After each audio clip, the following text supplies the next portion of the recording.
Depuis le temps qu'on baisse les charges, les cotisations devraient être au plein emploi. Bien sûr. Selon leur logique. On n'y est pas, parce qu'en fait, on a créé une trappe à bas salaire, et en plus, en créant cette trappe à bas salaire, on a créé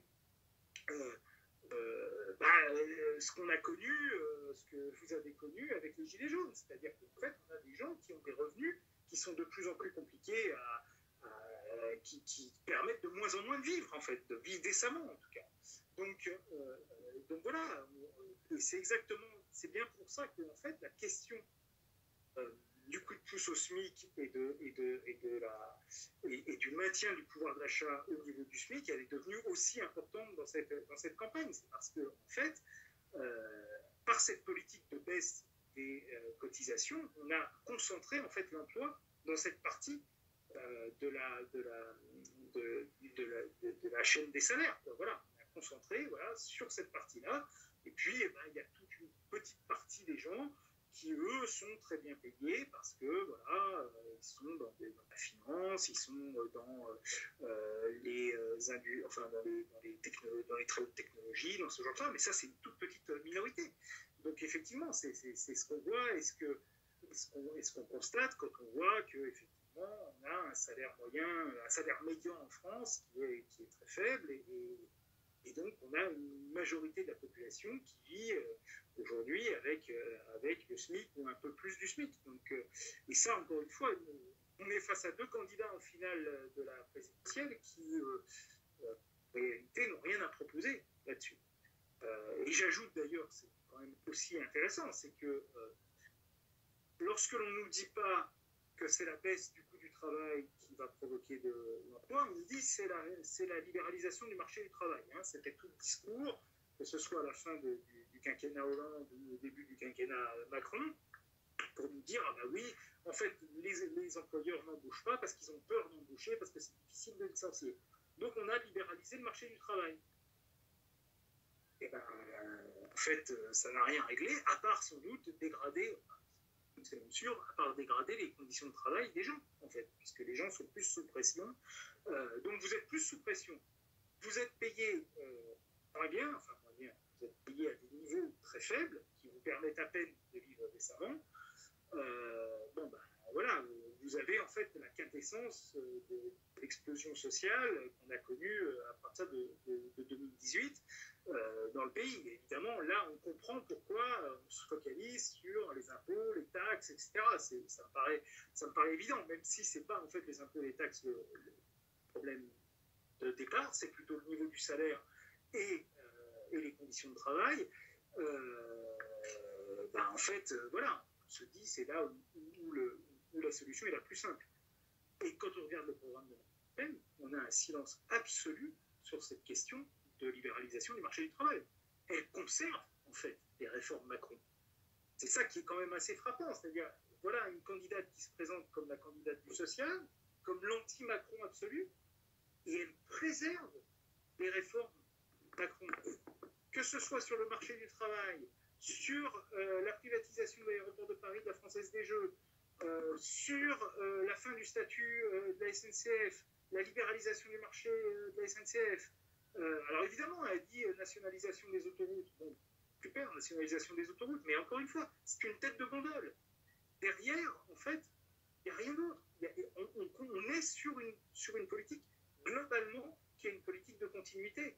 Il y a plein de choses, en fait, qu'elle ne remet pas en question sur la politique d'Emmanuel Macron. Et ça, je trouve que c'est assez frappant. C'est-à-dire qu'elle va focaliser le discours sur le plus évident, et là où Macron, en fait, est le plus faible, qui est la question de la retraite, et là où elle a un avantage stratégique, puisqu'elle est pour le statu quo et Macron est pour la dégradation, mais à côté de ça, elle conserve tout l'ensemble des réformes qui ont été faites depuis 2017, et encore plus depuis 2015, et encore plus depuis 2010, puisque je rappelle que le statu quo sur les retraites, c'est en fait conserver la réforme Fillon de 2010, qui est une réforme qui était déjà extrêmement dure et contre laquelle il y a eu plus d'1 million de personnes en France dans les rues.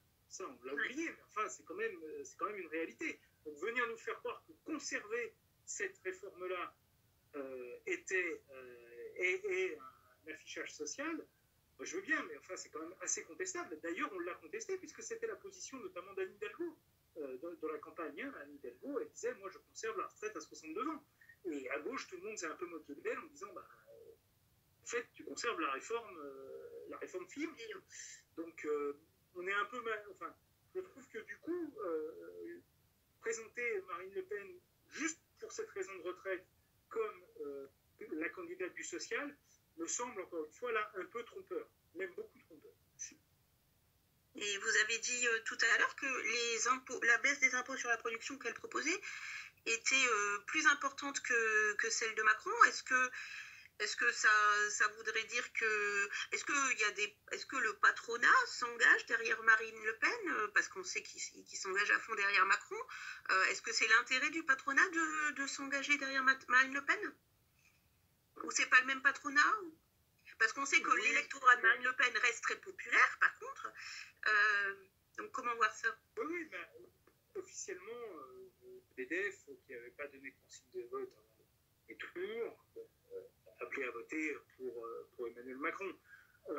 Mais je dirais l'enjeu pour lui est plus, comment dirais-je, en fait l'enjeu est plus politique, c'est-à-dire que l'idée c'est qu'effectivement si Marine Le Pen est élue, il va y avoir un certain nombre d'investisseurs étrangers qui vont hésiter à venir dans un premier temps. Et donc je pense que c'est plutôt cet effet-là qui fait qu'il préfère en fait la continuité. De façon globale, sauf quand c'est vraiment le gouvernement de gauche qui est au pouvoir, le patronat est plutôt conservateur, il est plutôt sur la continuité. Et puis Emmanuel Macron a donné des gages vis-à-vis du patronat. Il a baissé quand même les impôts sur les entreprises de 50 milliards sur le quinquennat. Bon, voilà, je pense que voilà. Mais l'enjeu est faible en fait pour les patrons. Donc il y a un enjeu d'image, c'est-à-dire c'est impossible pour le MEDEF, en fait, du point de vue de son image internationale et nationale, d'appeler à voter pour Marine Le Pen. Donc naturellement, ils appellent à voter pour Emmanuel Macron. Je pense que voilà, il y a cet effet qui est fondamental. Quand on regarde en fait les programmes, honnêtement, Marine Le Pen, elle a aucune raison d'effrayer le patronat français. D'ailleurs, le patronat français ne se montre pas spécialement effrayé. Il a fait preuve d'une préférence, mais il ne se montre pas effrayé. Et en l'occurrence, la baisse des impôts de production, je pense qu'il faut quand même le dire, c'était un marqueur, c'est une demande, en fait. C'est une demande du MEDEF.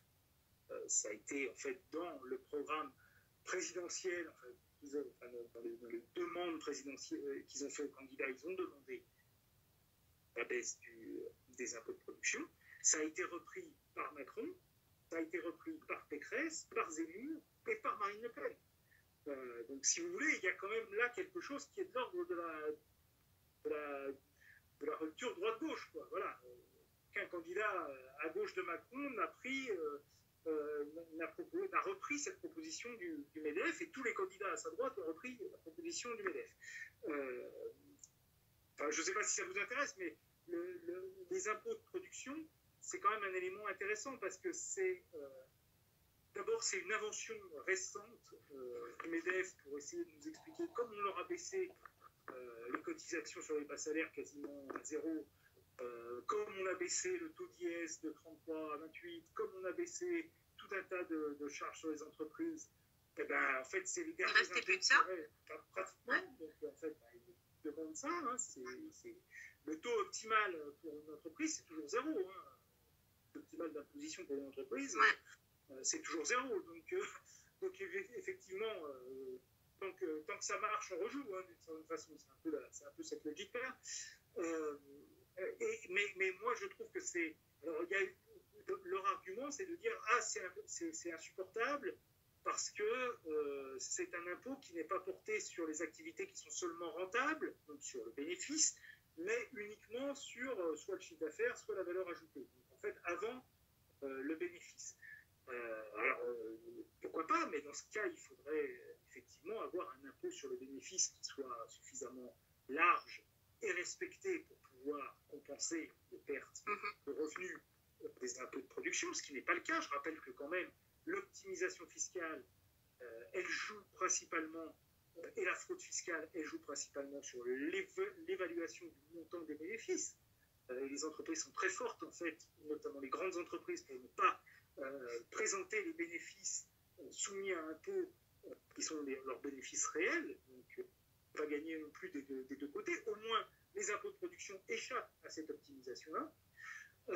Et deuxièmement, les impôts de production, ce qui est intéressant, c'est qu'en fait, ça finance beaucoup les collectivités locales. Les collectivités locales qui sont chargées, en fait, d'investir dans tout ce qui fait qu'une entreprise est productive. Mais qui ne dépend pas d'elle, mais qui fait que l'entreprise est productive. Les routes, les infrastructures, les services publics, l'accès à l'énergie, l'accès à l'eau, l'accès à l'éducation, voilà, tout ça sont des choses qui sont financées par les collectivités locales, et les collectivités locales, elles s'appuient sur les impôts de production pour financer ça. Donc quand on supprime les impôts de production, il faut trouver là aussi et Marine Le Pen propose 10 milliards, il faut les trouver les 10 milliards, où est-ce qu'on va les trouver? Est-ce qu'on va demander aux collectivités locales de faire des économies? Emmanuel Macron dit oui, je vais demander des économies aux collectivités locales. Marine Le Pen, évidemment, elle dit rien, comme ça, elle est mieux disante qu'Emmanuel Macron, mais en fait, qu'est-ce qu'elle va faire? Elle ne le dit pas. Bon, voilà.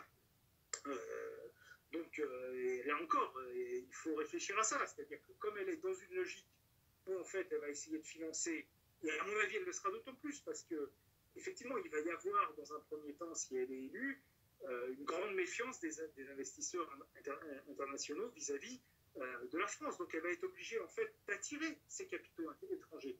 Pour attirer ces capitaux étrangers, il n'y a pas 150 solutions, il faut baisser les impôts. Il faut baisser les impôts.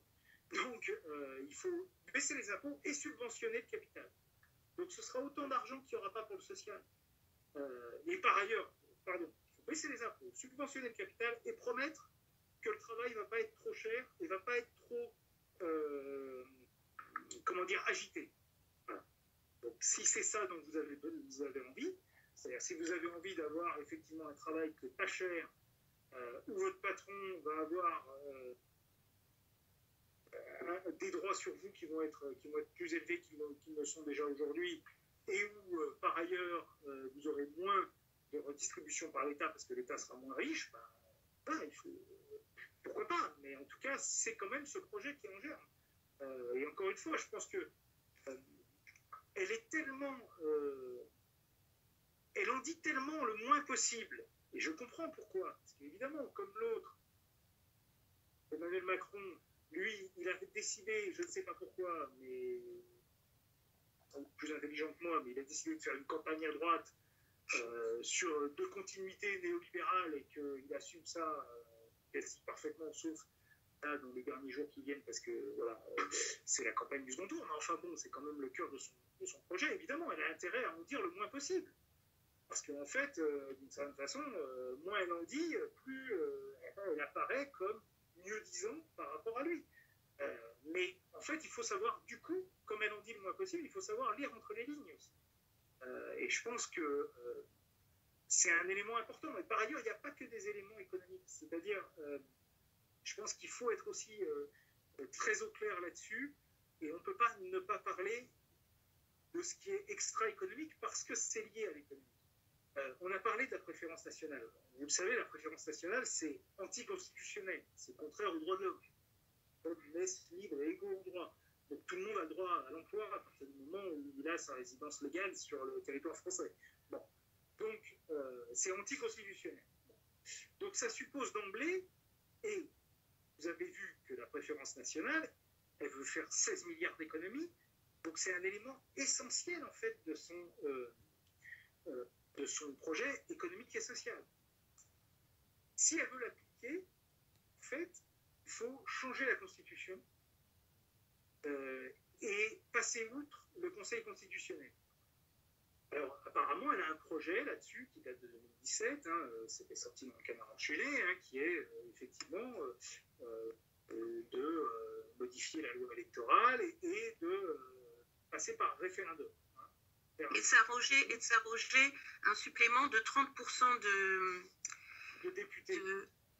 De députés, voilà, de façon à avoir la majorité, même si elle a le premier parti, 20%, par exemple. Qui arrivera en tête aura 30% de députés, un bonus de 30%, qu'il aura la majorité.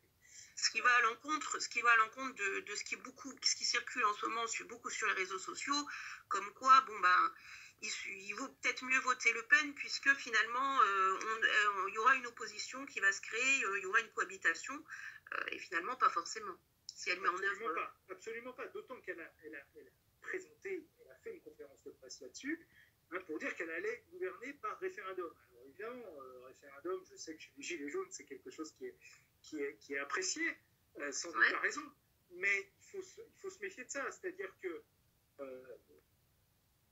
lorsque les référendums sont des plébiscites, c'est la différence entre un référendum et un plébiscite, c'est-à-dire que lorsque en fait, vous avez un pouvoir fort qui utilise le référendum pour en fait passer outre les règles de droit normales ou les règles constitutionnelles, là vous entrez dans quelque chose qui est très problématique, parce qu'en fait par référendum vous pouvez faire passer n'importe quoi. Donc le référendum, c'est bien si ça s'inscrit dans un cadre, dans des règles, etc. Or elle a déjà dit en fait qu'elle utiliserait l'article 11 pour modifier la Constitution, ce qui avait été fait par Charles de Gaulle, mais qui est en fait extrêmement dangereux sur le plan constitutionnel, et qui suppose en fait, si par exemple le Conseil constitutionnel dit qu'il n'est pas d'accord, ça suppose en fait de faire un coup d'État. Voilà. C'est-à-dire que ça suppose d'organiser des élections illégales, puisque le Conseil constitutionnel l'aura déclaré comme illégal, avec l'appui de la police et de l'armée. En fait, c'est ça qui va se passer. Enfin, moi, je trouve ça un peu... On rentre dans quelque chose qui va être un peu compliqué, c'est-à-dire aller voter à une élection illégale qui est en fait organisée parce que la police et l'armée vont soutenir le régime en place. Je ne dis pas qu'ils vont le faire, peut-être qu'ils ne le feront pas. Et s'ils ne le font pas, je ne sais pas ce qui se passe non plus, si vous voulez. On entre quand même dans un truc... Bon, ils vont le faire de toute façon. On sait bien que la police vote très largement Rassemblement National, il n'y a aucun secret là-dessus. Quoi qu'il arrive... Et qu'elle en attend certainement un retour, d'ailleurs, au niveau des violences policières, etc. C'est extraordinairement dangereux. Et ce qu'il faut comprendre, c'est que pour appliquer son programme économique et social, elle est obligée, en fait, d'en passer par un coup d'État constitutionnel ou réel. Donc, c'est ça qu'il faut saisir. C'est qu'en en fait, on ne peut pas imposer quelque chose comme la préférence nationale dans le cadre, c'est même pas l'Union européenne, c'est le cadre de l'état de droit, tout bêtement. C'est le cadre du respect, en fait, de la Déclaration des droits de l'homme. Donc voilà, c'est ça qu'il faut saisir. À côté de ça, je trouve que la baisse de la TVA sur l'essence... je ne dis pas que ce n'est pas important et que ça ne peut pas aider certaines personnes, même si après, il y a tout un tas de sujets qui sont soulevés par ça. Mais je trouve que ça fait cher, la baisse de la TVA. Ça fait cher en termes d'incertitude et de risque. Parce qu'après, on rentre économiquement, si on rentre dans cette logique-là, je peux vous dire que en fait, l'économie du pays va quand même aller très très mal. Si on est dans un état... militarisé ou de quasi-guerre civile, on ne va pas avoir une économie très florissante. Donc, il faut prendre ça en compte aussi. C'est-à-dire que c'est pas juste un détail où, en fait, on fait un référendum et puis allez hop, ça passe et puis voilà, quoi. C'est beaucoup plus important que ça. Et quand on sait par ailleurs le contexte géopolitique actuel, qui est quand même très inflammable, voilà, c'est prendre quand même un risque. Je trouve qu'il faut en tout cas mesurer à sa juste valeur. À mon avis, c'est pas qu'une question de retraite à 62 ans ou de TVA sur l'essence, même si ce sont des vrais sujets, et ça je le reconnais volontiers, et même si effectivement elle peut apparaître comme mieux-disante par rapport à un Macron qui s'est enfermé effectivement dans sa logique néolibérale. Derrière tout ça, il y a un vrai projet économique et social, il y a un projet de société, et il y a des risques qui sont associés en fait à ces projets de société et à ce risque économique et social. Et voilà, on change en fait complètement de régime, quoi. C'est ça qu'il faut saisir. Alors, moi, j'ai fait un livre pour critiquer la politique d'Emmanuel Macron. Je sais quel est son effet sur les travailleurs français et sur les classes moyennes. Je ne nie pas du tout cet élément-là. Mais je pense qu'il faut mesurer, en fait, d'une certaine façon, entre deux mots, lequel est supportable, lequel l'est moins, lequel comporte des risques qui sont extrêmement incertains, et l'autre qui comporte également des risques, mais qui peut-être peuvent être gérés. Mais je ne veux pas non plus... Enfin, mon but, c'est pas de vous dire de voter, c'est pas du tout ça. Hein, et je sais encore une fois que c'est compliqué. Les Gilets jaunes ont mené une lutte contre le gouvernement, enfin le président sortant. Certains y ont laissé une partie de leur intégrité physique, donc on ne peut pas le faire comme si ça n'existait pas non plus. Voilà. Je ne sais pas quoi dire, mais voilà, il y a des risques en fait des deux côtés, quoi. Mais je pense quand même que les risques ne sont pas équivalents et qu'il y a quand même une option qui est extrêmement préoccupante. Et encore une fois, il ne faut pas se raconter d'histoire. C'est pas préoccupant pour les élites, pour le patronat, pour je ne sais qui. Le patronat, ils vont avoir 10 milliards de baisse d'impôts. L'entreprise est au centre du projet de Marine Le Pen. Donc, s'il y a des problèmes avec les entreprises, elle les aidera. Voilà. Je ne pense pas que ce soit le cas des salariés français pour les raisons que je vous ai expliquées. D'accord. Et oui, effectivement, c'est difficile de comparer un projet qu'on connaît, qu'on a subi pendant 5 ans avec quelque chose qu'on n'a pas encore essayé, comme il se dit souvent. Et on peut peut-être regarder la Hongrie, qui est le régime ami modèle de Marine Le Pen. Comment ça se passe là-bas? D'ailleurs, quelle est la position du patronat en Hongrie? Elle est derrière Viktor Orban? Oui, Viktor Orban est un... En fait, ce qui se passe, c'est ce qui s'est passé avec d'autres régimes un peu du même genre, ce qui s'est passé en Pologne, en Turquie. Ce sont des régimes où, en fait, vous avez effectivement une réorganisation un peu du capitalisme local, avec notamment les amis du pouvoir qui souvent en fait bénéficient des dépenses publiques qui sont mises en place. Donc, vous allez me dire c'est comme aujourd'hui, oui, sans doute. Mais grosso modo, voilà, ça peut changer demain. Vous avez une politisation de ce pouvoir économique, hein, c'est-à-dire que le pouvoir économique dépend plus du pouvoir politique peut-être qu'avant.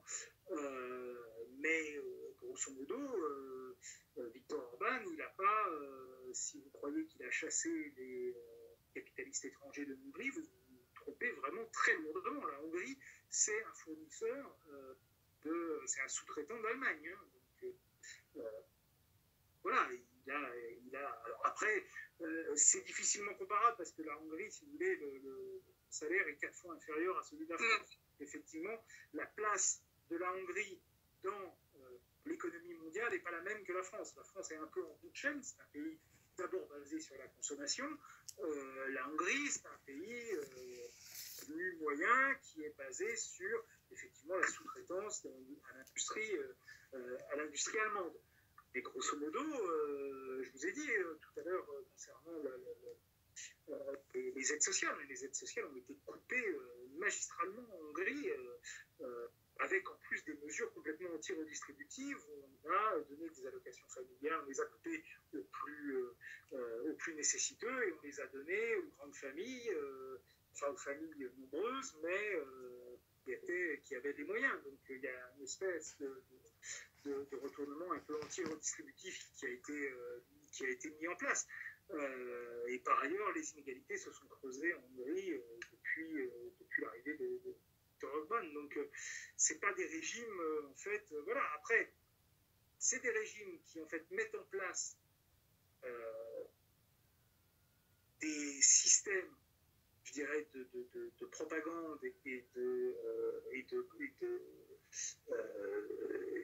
mise en main des leviers du pouvoir qui sont tels qu'au bout d'un moment, ils sont assez facilement renouvelés, même dans le cadre d'élections libres. Donc ça, ce sont des éléments qui sont importants.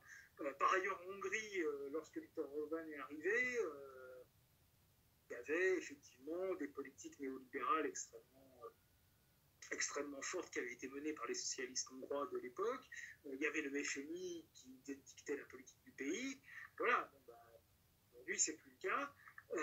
Donc effectivement, une partie de la population trouve que c'est mieux là qu'avant. Mais il y a quand même un élément qui est important, de différence qui est important entre le programme Orbán et le programme Marine Le Pen. Encore une fois, je suis désolé d'insister là-dessus, mais enfin, c'est pas moi qui le dis, c'est elle dans son programme. Enfin, c'est le premier point de son programme, les 22 points pour 2022 qu'elle a présentés, c'est la préférence nationale. En Hongrie, il n'y a pas de préférence nationale. Ça n'existe pas.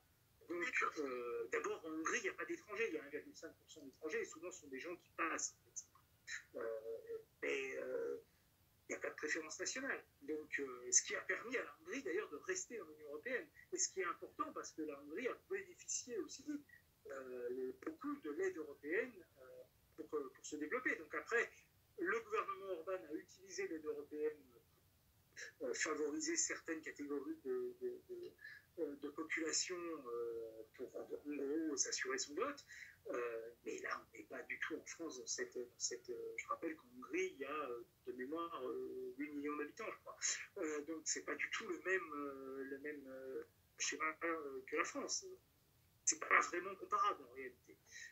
Et encore une fois, on a, même dans tous les régimes d'extrême droite qui sont au pouvoir aujourd'hui, que ce soit Trump, Bolsonaro, etc., on n'a pas l'application de la préférence nationale telle que le propose Marine Le Pen dans son programme. Marine Le Pen propose d'expulser de leur logement 620 000 ménages. Plus d'un demi-million de ménages, plus d'1 million de personnes perdraient leur logement. Donc il faut être quand même, il faut avoir ça en tête. C'est-à-dire, ces gens-là, vous allez en faire quoi? Ils vont aller où? Je veux dire, quand vous perdez votre logement, vous perdez votre emploi. Donc vous allez faire quoi? Ils vont traîner dans les rues, ils vont. C'est ça le projet. Enfin, c'est ça. Enfin, moi, c'est des gens qui souvent sont en France depuis des dizaines d'années. Moi, on ne va pas les déporter. On va pas déporter 1 million de personnes. Enfin, c'est pas raisonnable. Enfin, c'est pas raisonnable. C'est même pas possible. En fait. Ça n'a pas de sens. Donc, qu'est-ce qu'on va faire de ces gens-là? Donc, voilà. Et ces gens-là qui aujourd'hui ont un logement, qui dépensent pour leur logement, qui dépensent pour vivre, et ben demain, ils n'auront plus rien pour vivre. Ils seront à la rue. Et donc, ils vont continuer à faire les dépenses comme avant. Donc, on va se priver d'1 million de consommateurs parce que, voilà, ils coûtent cher, ils coûtent pas cher. Enfin, ils coûtent pas cher. C'est pas la question. La question, c'est qu'ils font fonctionner l'économie comme les autres. Donc, par ailleurs, ils coûtent pas cher. C'est le maximum. Là aussi,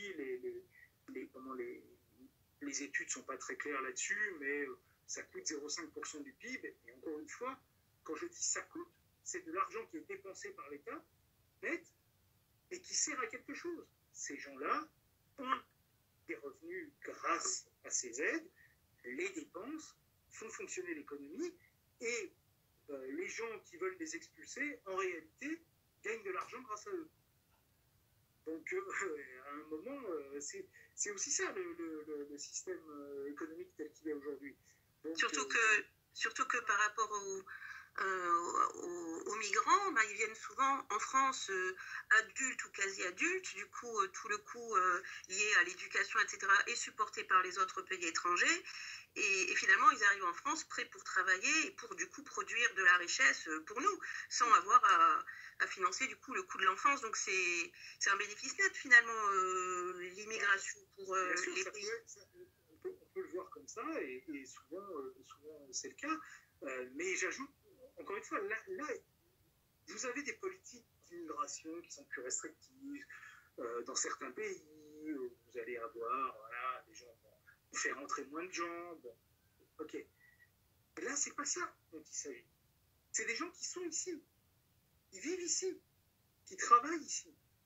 Donc, c'est pas uniquement retirer des possibilités d'accès aux gens qui arrivent. Ça, c'est dans le programme RN aussi. C'est déjà problématique pour les raisons que vous avez soulignées. Mais là, c'est encore pire. C'est des gens qui sont installés ici, qui font fonctionner notre économie comme d'autres, comme les Français, ici.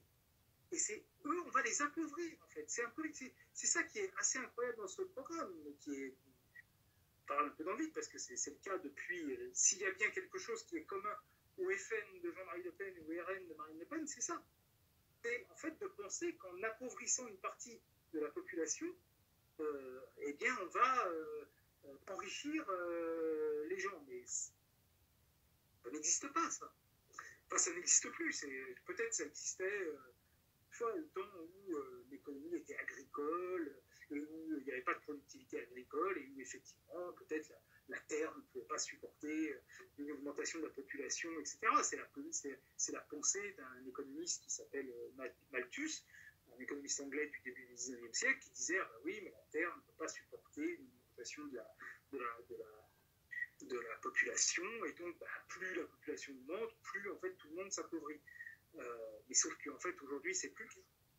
Donc c'est plus le cas parce qu'il y a en fait eu entre-temps des gains de productivité, de l'accroissement technologique, que l'économie c'est plus en fait uniquement la terre, qu'aujourd'hui en fait c'est des services qui dépendent de la consommation, et que donc voilà, quand vous appauvrissez une partie, vous appauvrissez tout le monde.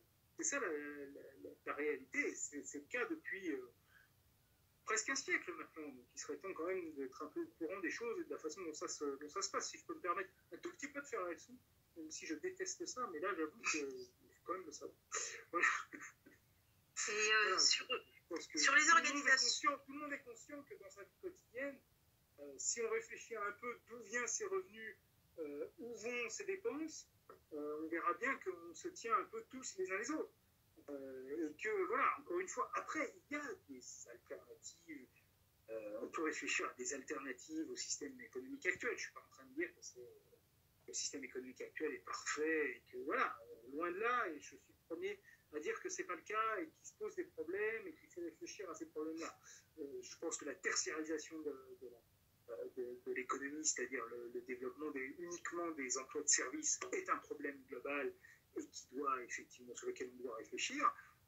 Mais ce qui est certain, c'est qu'on ne peut pas sortir de ça par de l'appauvrissement d'une partie déjà relativement pauvre de la population. Si vous voulez appauvrir les riches, qui ont de quoi vivre et dépenser, même en étant appauvris, on peut en discuter. Mais il se trouve que c'est ni le projet d'Emmanuel Macron, ni celui de Marine Le Pen. Quelle est son attitude